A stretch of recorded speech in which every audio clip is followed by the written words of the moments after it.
I can't believe it. I can't believe she spoke to me that way. How dare she? And she's like, no, Kano.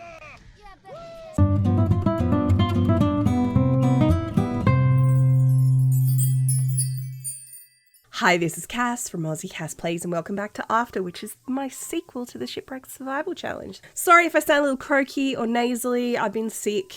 I had COVID. Woo! I haven't had that before. Don't recommend. I'm at the point now where I feel functional enough to record, and I don't want there to be a huge gap in videos, but that's why there kind of was a medium-sized gap in videos. The very stinky Matilda here has taken the day off, and I've also queued for Tilly to take the day off school because I've decided today's the day we're going to age up not just Robin, but also Matilda and Malachi, because they're actually both still young adults. Kai is nearly an adult. He's finished high school. I mean, he finished high school early, but he has finished high school. It doesn't make sense, basically, is what I'm saying. Time has moved a bit strangely for this whole extended family. We've had multiple Sims, two Sims that died and came back to life. And I am playing on long lifespan, but also given that little Robin here has actually maxed out all of her skills, it was probably time. I'm going to wake up Kai. He was out all night partying and then had a shift of work. The partying I had him do was he and Morgan went to the fair, and I decided as a challenge to myself to have them woohoo in every single location you could woohoo in the fair. Ferris wheel, both of the rides, and the photo booth. So 4 separate locations you can woohoo. They were out all night, and by the end of it, Kai was like, what, again? And he was so tired, but that's fine. We'll do Robin first. Also, look at Kai. He is a teenager, but he doesn't look like a teenager. I had a suggestion from the comments that we should do the Drifter Challenge with him. I'm not familiar with the Drifter Challenge. Thank you for the suggestion though, Lady Sweetheart, because I am anticipating we're probably going to wrap this up in the next 5-ish episodes. I don't exactly have a specific timeline of how many episodes, but I know where I want this story to go. We're close to finishing this, and I would love to continue to do something with The Sims in this world. So doing another challenge with Kai actually sounds like a lot of fun. So he wants to adult. We'll see what we can do because he has already left school. Also, did I miss something? Because it doesn't look like Tilly blew out the candles at all. I got sidetracked for 2 seconds. I was looking at Kai. I'm not gonna lie. What? Actually, no. I wasn't looking at Kai. He's a teenager. That would be inappropriate. All right, let's see if this works. Guys, come back. Oh, thank you, Kai. He heard me swearing at him. Where are you going? Little Robin, where are you going? There is room to age up in the house. I've seen it done. Alexander aged up in the dining room. Tilly aged up in the front foyer. For some reason, Robin had to go outside. We obviously will give her a makeover, but I'm an age up. The adults first. Let's see what trait. Child of the ocean. Part of me loves it because I love the idea that it's so genetic, but also I keep saying she's the one that won't be the child of the ocean. And the other 2 siblings both have that trait. Glutton? No. Dog lover? She's never had one. Music lover. Let's go with that. Oh, actually, let's do one of these. These are way more interesting. I'm so burned out on these 4 aspirations, you would not believe. Creative genius, I guess, if she's a music lover. I mean, silly also would go with goofball if I wanted to. Maybe we can make her a goofball later. But I'm not mad about the hair. I think we'll keep that. You can blow out the candles. Happy birthday, Malachi. All right, Tilly, since you're right there, now it's your turn to add candles. Please come back. I love how I just try my hardest to get these Sims to witness each other's birthday cake. It's Matilda's turn. Come here, Matilda. Blow out the candles, Queen. Happy birthday. She's like, yes.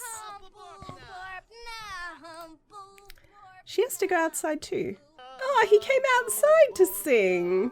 He's just like following his mum around to sing happy birthday. That's actually kind of cute. So here's little Robin post makeover. I decided I wasn't mad about the glasses either, but I didn't like the particular pink ones it gave her. Because in my mind, I decided this when she was a toddler. Robin's favourite colour is red. I don't often put my Sims in glasses because I find it annoying, or piercings for that matter. Petition to make it so you can save accessories and have them apply to all outfits for a Sim. That would be awesome. Anyway, so this is little Robin. I think she's so cute. I didn't realize quite how bulky this hair was when I said I liked it, but I'm like, no, you know what? I still like it. So I'll just quickly run through her outfits. I think she's gorgeous. I've kind of gone for like kind of eccentric-y, artisty, but also her parents picked her clothes. She's also a little bit sporty. I mean, she's in a very athletic family that swims a lot. This is the only outfit I think that doesn't have pink, but it's because I really liked this pajama thing, or that doesn't have red, I should say. This one-piece outfit thing. The black swatch has pink on it. And I was like, well, we'll roll with that. She's also got a lot of flowers. Quite a few of her outfits, not all, but quite a few of her outfits have flowers on. She likes flowers. Again, her mum's a botanist, so I figured that makes sense. I hope you like her makeover. I think she is adorable and she's going to be really pretty when she ages up. I tell you what, these two make beautiful children. All right, I've just given the kids a quick bedroom update. So Robin's room is tiny. So what I've done is I've moved the bunk bed from Tilly's room across and popped it here. So she's got a bit more space, a bit more room for activities. So that's her tiny little box bedroom. And that meant this was sitting under the bunk bed. So I've just rearranged things slightly in here. So Tilly's got a on the floor bed now. And Kai's room hasn't changed. I did debate trying to give Kai a double bed. And then I was like, I'm dreaming. Possibly if you can put the head of a bed here and we got rid of every other scrap of furniture, you could fit it. Or like if I got rid of this, then you could almost fit it. But this door being angled means that it would, yeah, there's just no way. This is not a room that will ever have a double bed in it. All right, so Matilda's just going out to harvest her crops. Fortunately, she doesn't have to water. She did have to weed, but I did that obviously at the start. And she's not stinky anymore, which is great. What's that? Oh, Malachi's active. Sure, buddy. I'm surprised you didn't have that already, to be honest. He's come through the house and he has an umbrella, neither of which are things that would have happened. However, let's imagine he came from over here and didn't walk all the way through the house. Kano has come to find Matilda because obviously he saw Tilly at the fair. He figured out where they live. They don't live far from the fair, so it wasn't hard. And given how much Tilly loves the water, he could have just watched the water and seen the family go for a swim. So he's come up looking very confident in himself and he's like, Matilda, I finally found you. He's basically glommed straight onto her. And remember, he used a power. He's actually a spellcaster if you're wondering how that sim is built. He's used a power to make her love him. It has mostly actually worn off. She still has that desire for him. And he is an actual deity. So she's like, how dare you, you piece of trash. Just because you're a deity, that doesn't mean you get to come here and basically assault me. You're violating my free will by just assuming that I can be your whatever it is that you want me to be. And he's like, but you're my priestess. And she's like, I'm not anymore, Kano. You lost the right for me to be your priestess when you started abusing me. He's like, how could you? And the thing is, Kano is very much, in a way, got a little part of his personality that is like vulnerable little boy who was never loved, which Tilly's identified, but he's glommed onto Matilda because she actually cared about him. She cured his world and himself of the effects of the pollution that had been driving him mad. And I use that word not in the pejorative sense or anything, but legitimately he had a mental condition, I guess, caused by the effects of the pollution that was ravaging Muapalam. Asked to just be friends. I will cheat their relationship because I think it should be worse. Yeah, go inside, you guys. I'm sick of you screwing around with the umbrellas, to be perfectly honest. Why are we going up here? Tilly would be excited to see him. She would actually be shocked. She'd be like, what the heck? And Matilda's like, you need to leave, Kano. You can't come around here anymore. He's like, hey, Tilly. Oh my God, she's gonna get so much trouble for that little wave. I'm gonna make this negative 100 because that's what it would be if they'd actually broken up. And I'm gonna make this like negative 50. She's telling him to leave. I'm gonna have Tilly stop. No, that doesn't make sense that you'd still be doing that. She's like, oh my God. And she's freaking out, which is entirely fair. So she's like, you need to go. She's still feeling the effects of the kiss. So he should be leaving now. He's like, fine, I'll leave. And he's going out via the trellis, which is hilarious. And Tilly's actually following. Matilda's like, Tilly, where are you going? And why are they all using the trellis? Malachi's there. He's like, what is happening here? I think he'd actually try and stop Tilly. Parenting, discipline, recent behavior, firm. expressed disappointment for shouting forbidden words. So he's trying to stop her, and Kano's leaving. That's not why he's expressing disappointment, obviously. He's expressing disappointment because she was following an evil deity from his point of view. So Matilda's like, honey, it's okay, and seeing him panicking. And he's going to have a deep conversation with her. So he's like, I don't know if he can share insecurities. And then because she's under the effects of the physical influence of Kano, they have a close family dynamic. I'm going to have her profess her undying love to him, do a smooth apology, because she did kind of kiss Kano back.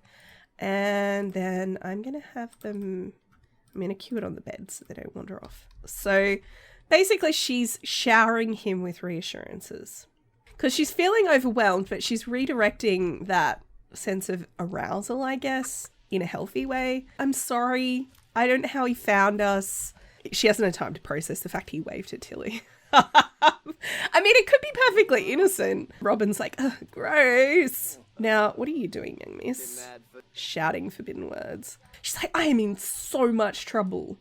Now, I'm going to get her to go down here. She's looking for Kano. She knows he went this way towards the ocean. I mean, it makes sense. If he had some, fast travel ability or anything, it would be via the ocean. Sure, he's a volcano deity, but he's the deity of the volcano that is in the ocean. His fellow deity, who I did originally describe as his wife, but given the way he's been carrying on, I'm actually thinking maybe they're siblings because she would have put him in hand by now.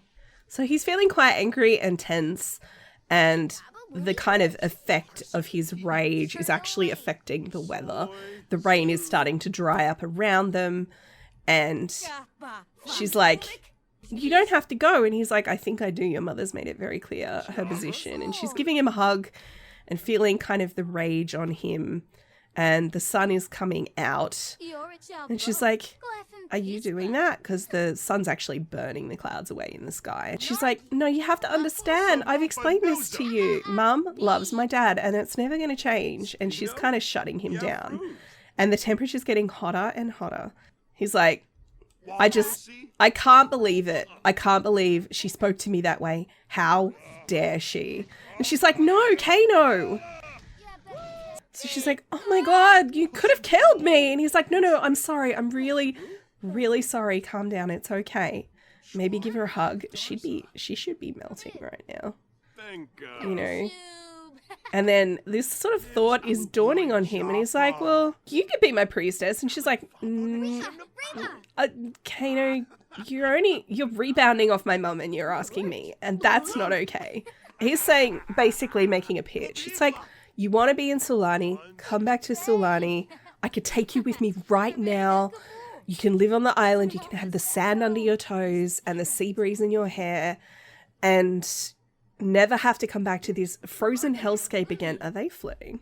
That looked like flirting. That really looked like flirting. She obviously has a crush on him, but neither of them are feeling flirty. Tilly is saying to him, look, I kind of don't want to be your rebound girl, to be perfectly honest with you. I don't really like that. Oh God, that escalated quickly. He's seeing that she's starting to feel faint. He's actually going to pick her up and carry her into the water because he can see that she's becoming overcome with the heat. Oh, she's hysterical now. Oh my God. I don't like any of this. He's like, just say yes. Just say yes. Come with me. Think how much you've missed it. You would love it. And she's like, no, I would love to come with you, but I'm not coming with you under a circumstance where I'm the second best. If you want me to be your priestess or whatever, you need to prove to me that you actually want me, not as rebound girl from my mum. And he's like, you wouldn't be. And she's like, yeah, but I am though. He's like, look, I'm sorry. I feel like no one cares about me. And I thought Matilda cared about me. And now I've learned she doesn't care about me. And I don't know how to process that, you know? And she's like, well, if you want friends, if you want people to care about you, you need to stop trying to force them to do what you want. You have to actually make them want to do it because they care about you. And he's like, that's a circular argument. And she's like, yeah, I know. He's like, look, you're so much more than your family give you credit for. And she's like, well, you're more than you give yourself credit for. And you just need, if you want people to want to be friends with you and stuff, you kind of just need to treat them better and acknowledge that they have their own free will. And she's like, you should go. I've got to go home and make sure my parents are okay and make sure that they know that I'm okay. Because if they realize that I snuck out of the house after you, I'm never going to be allowed to leave the house again. And he's like, well, that would be a shame. She's like, yeah, I know. I like coming to the beach. He's like, yeah, I know. So he's going to give her a hug. She's probably noticing again how hot his skin is. I imagine his body temperature runs really hot. And because he's left, that was perfect timing, thank you. Because he's left, it's started raining again. It's the next day. Kai just got home from work and he was promoted to bean blender. He'll now make an additional $13 an hour for a grand total of 41, which isn't bad except for the part where I think he still only works 2 hours a day. Yeah, I decided for Tilly's birthday that we got rid of the chicken coop. And I thought we'd use that space to put down a tree because the aspiration I picked for her, she needs to play pretend in a tree house. And obviously there's no tree houses in this world. So I figured, you know, this is him being a good dad. He had a whim before he went to work to break up with Morgan again, but I'm choosing to ignore it given their relationship's actually been really good. In fact, I'm going to invite her over. Morgan will be right over. Awesome. I figured, you know, they could spend a bit of time together. He's got the rest of the day free. I would actually like to see if she's still a teen. He's like, babe. And she's like, babe. She's like, so I have some news. He's like, are you serious? You're pregnant? She's like, yeah, I tested positive this morning. I'm going to have him give her a loving hug and stuff. But I'm actually going to end this part here, you guys, on that little cliffhanger moment. I'd love to hear what you think of everything that has happened in this part. So, obviously, Matilda put Kano in his place. We've had Tilly put Kano in his place. Everyone's put Kano in his place, poor boy. And then there's this. It happened by accident, but like I said, I had them woohoo a lot between parts. I thought it could happen. I obviously knew there was a chance. So we need to decide what to do. I'm not super keen on moving Morgan into our tiny little house and Kai and a baby. We could obviously fit her in a baby. I think we'd need to do some renos, which we could do, but also a 6-sim house is a lot. I was thinking of actually moving him out with her, but that means more bouncing between households, and I've kind of done a lot of that already. I don't know. I don't know what to do about it. It happened by accident, but also I was kind of pushing it to happen. I could just move them out together, and then because it's long lifespan, the baby won't age up super fast. I could finish the story in this household. So let me know what you think. Also, baby name suggestions. Let me know. Also, it's just a little postscript. I was wondering where that volcano bomb thing when the volcano shot was. Landed right next to our house. If you've enjoyed, please like and subscribe. You know the drill. Oh, you got a crush on her again. Don't forget to wash your hands. I will catch you next time. Thanks for watching.